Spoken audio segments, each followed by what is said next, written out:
Hey, what's up, and happy Halloween, my friends. My name is John Bonjour. I am a comic artist and film enthusiast. I've drawn some art, and I'd like to enthuse about some film in the final for 2024 Halloween Horror Club. Today we're talking about Michael Dougherty's Trick or Treat.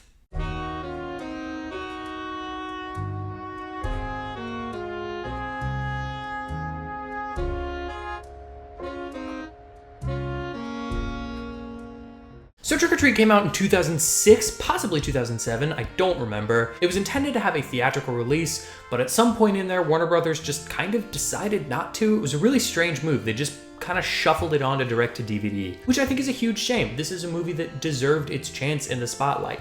It's a Halloween classic. It is, I'll get ahead of this for a second, literally my favorite Halloween movie of all time, which means that this is going to be a pretty biased review, so just prepare yourself for that. It was directed by Michael Dougherty and produced by Bryan Singer, a thing we tend to ignore when we appreciate this movie. Dougherty also went on to direct my favorite Christmas horror movie, Krampus. He is a fantastic director with a very weird filmography. He did those two movies, he did Godzilla King of the Monsters, which is, you have your feelings about that, and a series of animated shorts, and that's pretty much it, which is kind of strange because he's a really good director. I think he got a little bit unfortunately put into this director's jail, especially when this got shuffled around and Krampus didn't make as much money as I'm sure they were hoping that it would. It's a shame because I think he's a really good director and has a very unique sense of balancing the tone between kind of mean-spirited film and wholesome family movie. To more of that later, but first let's talk about some things that don't work, then I'll talk about what does. I'll go into some trivia. I don't have any wife quotes. She tried to think of one. She really does love this movie. She just didn't have anything specific to say about it other than it's a good movie. Let's get into some of the things that don't work. First and foremost, it is an anthology movie, and by nature of the thing, some of the stories are better than others. I think this does a good job of not falling into the trap of having one or two extremely good stories and then a series of other kind of mediocre to bad ones. They tend to fall along the same lines. There are some that don't work as well. I think the opening story is not great. That's not really the point. It's not supposed to be great. But it follows this couple, the wife of whom wants to take down Halloween decorations on Halloween night, which is not just against the rules of Halloween. It's stupid. It's the thing that makes this fall apart for me. The husband's hilarious. The wife is also very funny. They're both played quite well. But there's something about the logical choice of taking down decorations on the night of the holiday. There's no reason that will make me think that that's reasonable. But again, that's not really the point. The point of that scene is just to introduce Sam and get you into the vibe and feel of the movie, which it does well. So I can't really fault it for that.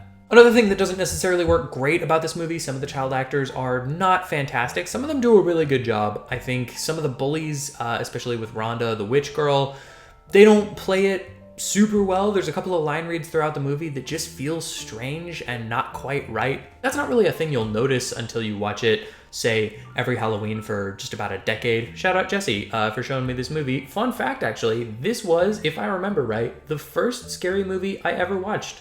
Like the first really scary movie I ever watched. So, holds a special place in my heart. Speaking of Rhonda the Witch Girl, by the way, the thing that I think works the least about this movie, some of the representation of children with disabilities or mental illnesses is not fantastic. It's not maybe handled with the most care.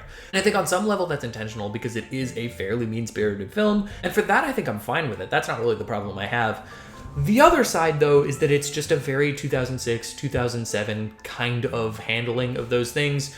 Some of the language used is not necessarily appropriate for a 2024 audience, so it's not really a thing I can fault the movie for being made in the time it was made, but it does make some rewatches a little bit less comfortable, although I will say, and this kind of cycles into a thing that I do like about the movie, this is a film that operates with a sense of justice. It's a movie with a set of moral guidelines that it follows. Are they my personal moral guidelines? Not necessarily, but they are moral guidelines, and I think that makes it way more interesting. It's not an Eli Roth movie. This isn't a movie that's just gross and ugly and mean to be gross and ugly and mean. It's gross and ugly and mean so that it can prove a point that that's bad and shouldn't be. And that really does save those elements of the film for me. Yes, it's a little bit uncomfortable to hear some of the words that they use just because we have become a little more sensitive to that kind of stuff. And I think that's a good thing. But also, all of the people who use those words get all their innards kind of pulled out of their outwards. So I don't know, there is a sense of balancing the scales in this movie that I think does a pretty good job of making me okay with it. That does bring me to the things that I think do work about this movie, which is literally the rest of the movie. I love this movie so much, I can't make that more clear. I mentioned before that it is an anthology movie. What I didn't mention, but you probably know if you've already seen the film, is that they are somewhat connected. It all takes place in the same vicinity of about the same town. There might be some outskirts there. And throughout the film, you'll see characters from one vignette tossed into another, just in the background, walking past. You hear little lines that you've heard before. The other thing about this movie is that it's non-linear, and I think that's fantastic. Because it's an anthology and those stories stand on their own, you can watch it and just enjoy each story as its own little piece. But one of the most fun things about rewatching this movie is trying to piece it all together in the right order and figure out, okay, if they're here and that we know they're going to be here later, or they were here earlier, where should this person be, or where should that be happening? Or, oh, hey, I hear like wolves. I hear wolves howling at the moon. Is that the same as those wolves over here, the werewolves later on? It's fun to piece together and make a puzzle out of this movie. And I think that makes it infinitely more rewatchable than if it just was linear all the way through one story. But the thing about doing the movie like that is the only way that it works is if you have some kind of through line, which this does. The best part of this movie, the single thing that makes this a hugely successful movie in my opinion, Sam. Trick or Treat lives and dies on its protagonist, antagonist, casual observer, however you want to look at Sam. This is a movie that relies on his weird, adorable sense of justice and evil and darkness, and weird demonic revenge. This movie doesn't work without Sam, and I think it works extremely well because of him. Sam is, at the same time, very gross and very ugly and creepy and demonic and evil and bad, and also adorable, and I love him and I want to adopt him as my own. Very specific dynamic that I've never seen another movie do. I've never even seen another movie try to do it. The closest I can think is maybe Chucky, but that's clearly supposed to lean in the evil and bad direction. There are moments in Trick or Treat that I think Sam is doing the right thing, and I think I support him for that. Of course, there's also moments where he's going and goring people for taking down Halloween decorations, so there's a balance there. I think the other thing I love about Sam is that in a jigsaw puzzle of a movie, he's a jigsaw puzzle of a character, but we don't get all the pieces. Clearly connected in some way to Samhain, he has some kind of connection to Halloween specifically. He seems to be kind of a dark angel, but who knows? I mean, he could also just be a demon. He could also just be a psycho kid. It's not entirely clear, and I think the movie does a really good job of making it just blurry enough that we want to figure it out. If you put too much lore behind it and too much background, we would just tune out because we know we're never going to understand it. And if you put not enough, he's kind of bland and boring. And yeah, the design's cute, but at some point he's just a kid running around. That's why some of the later Chucky sequels don't really work. I love Chucky as a character, but all slashers face this problem. If you don't make your main character interesting, he's not interesting. Dougherty also challenges that mystery in a really interesting way. Throughout the movie, he slow drips more and more information about Sam, revealing his face, seeing that he's unkillable, seeing that he's literally made of pumpkin, seeing that he's kind of a weird grandma-looking freak under there. I still don't understand this character even after all the times I've watched the movie, but you understand enough of what he's doing and why he's doing it. And it gives you these beautiful moments, like him just sitting on the log watching all the werewolves murder people. He doesn't have to really get involved, he's just walking around making sure that justice is upheld. I think that's the thing that makes him such an interesting character, is he will just watch if he knows what's gonna happen is what's supposed to happen. But if it's not, he'll step in. That only happens, I think, twice in the movie, right at the beginning and right near the end. The third act of this movie, which is Sam versus, I believe, Mr. Creedy, essentially the Scrooge of Halloween. The fantastic third act. It operates as a horror movie, as a slasher, as an action movie, as a thriller, as a comedy, as a drama, as a body horror piece, which I was not prepared for the first time I saw it. And it's also kind of a tragedy. There's that coda red at the end, that final reveal that Mr. Creedy, yeah, I'm just going with it, was the bus driver who drove the kids into the quarry, and they're coming back to get their revenge. It's probably the scariest bit of the film. It's slow and drawn out, and you don't quite know what's gonna happen. It's a great little moment. But also, it's another thing that kind of leans back and adds into that third act, into that mystery of Sam, because he could have a chance to kill him, but he knows, no, justice is coming. He's gonna get what he deserves. Again, by the rules, I can't make this clear enough. By the rules of the movie, he's gonna get what he deserves. I don't think he should get killed.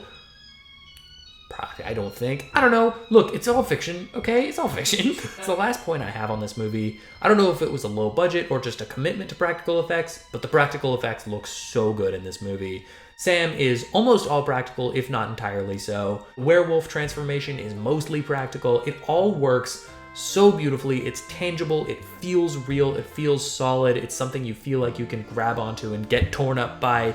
I love the feeling of this movie, the whole vibe. It's got perfect Halloween vibes, and I think that's the thing that I love the most. I think that's the thing that makes it my favorite Halloween movie. Trick or Treat is Halloween through and through. It's 90 minutes of pure Halloween sugary goodness. It's funny, it's cute, it's creepy, it does everything. It checks all the boxes that you hope for a horror, comedy, action, whatever you want it to be. This is the perfect Halloween movie by my standards. A couple of bits of trivia. Number one, while we wait, and by wait I mean pray, for a sequel to this movie, there are follow-ups in the form of comic books and a short film. The short film was actually the first thing that came out. It was one of Michael Dougherty's, I believe, school projects? I could be wrong about that, but it's called Season's Greetings, and you can find it on YouTube, I believe. But like I said, there are some comic follow-ups. Krampus also has some comic tie-ins. It's not the movie sequel that, yeah, I'm still hoping for, but it's a great follow-up. The comics are really fun, and fun fact, they actually have one right now on Kickstarter, so they're hoping to make a new one. I think it might be already funded, but yeah, if you really love Trick or Treat like I do, it's probably worth checking out the Kickstarter. I don't know, I'm looking at it, so they haven't asked me to sponsor them for this.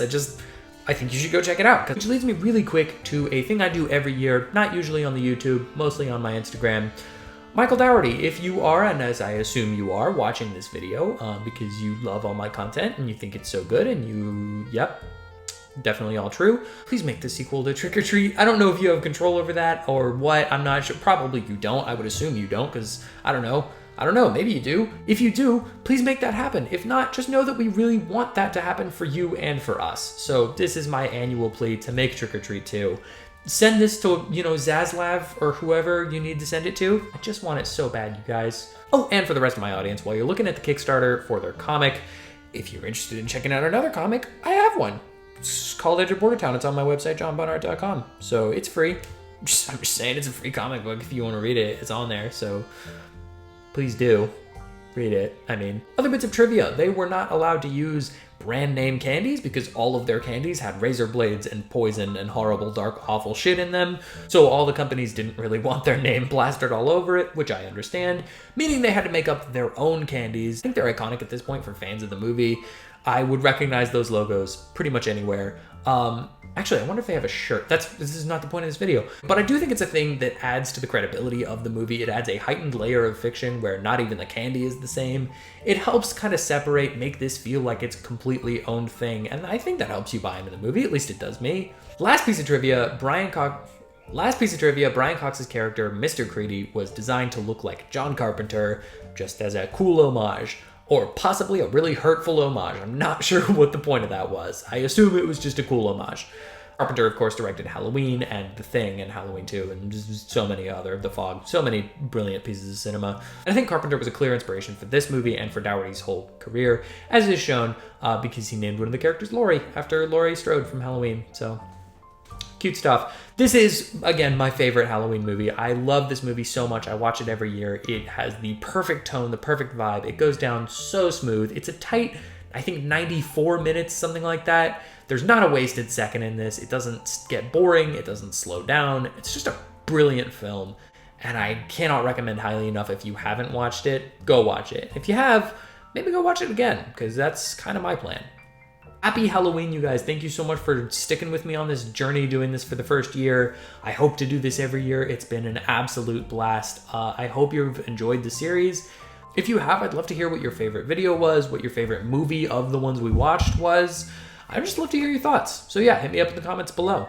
Thank you so much for watching this video and checking out my channel. If you'd like to hear more of my thoughts on movies, comics, TV shows, comics based on TV shows, comics that are on Kickstarter right now based on movies that were kind of based on comics, hit the like button, hit the subscribe, and comment down below what you'd like me to do next. Or do none of that because I am not your dad.